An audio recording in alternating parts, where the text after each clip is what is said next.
Bonsoir, est-ce que c'est possible de poster une vidéo sur la définition de la microéconomie et son objectif?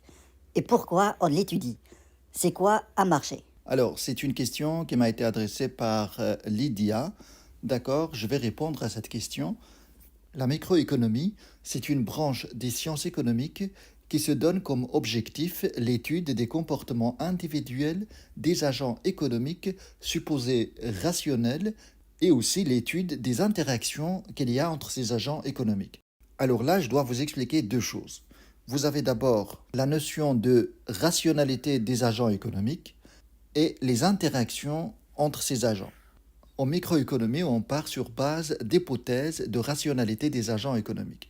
C'est-à-dire que les agents économiques prennent des décisions rationnelles, c'est-à-dire raisonnables et basées sur des calculs et non pas sur l'arbitraire ou bien les sentiments.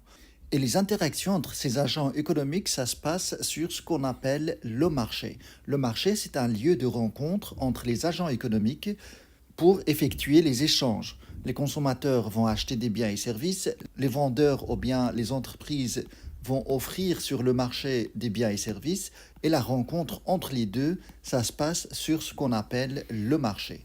Et puis, il y a une chose essentielle à comprendre par rapport à la microéconomie, c'est qu'on s'intéresse au comportement individuel des agents économiques. C'est-à-dire que dans cette branche des sciences économiques, on s'intéresse à l'analyse d'un consommateur individuel, ou bien d'une entreprise particulière, d'un marché particulier. Et on ne s'intéresse pas à l'aspect global de l'économie, c'est-à-dire au niveau national.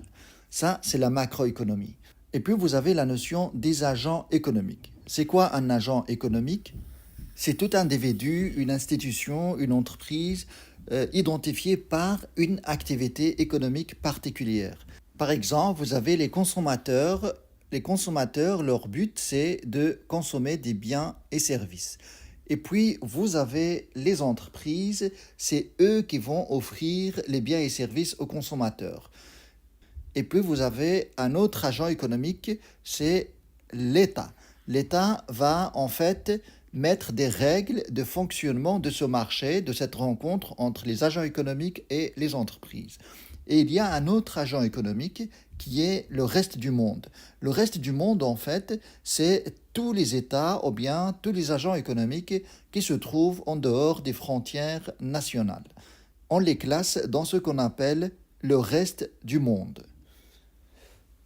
Et la rencontre entre ce que offrent les entreprises et ce que les consommateurs veulent acheter, eh bien, ça s'appelle le marché. Maintenant, on vient à l'utilité de la microéconomie.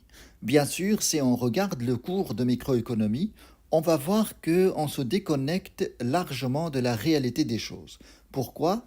Parce qu'on part sur base d'éléments rationnels. On part sur base d'hypothèses rationnelles des consommateurs. Et ça, en réalité, ça n'existe pas vraiment. C'est comme si on veut analyser une situation ou bien des situations économiques qui se rapprochent d'un monde parfait où les consommateurs sont très sages, qui font des calculs rationnels avant d'acheter, avant de dépenser leur argent.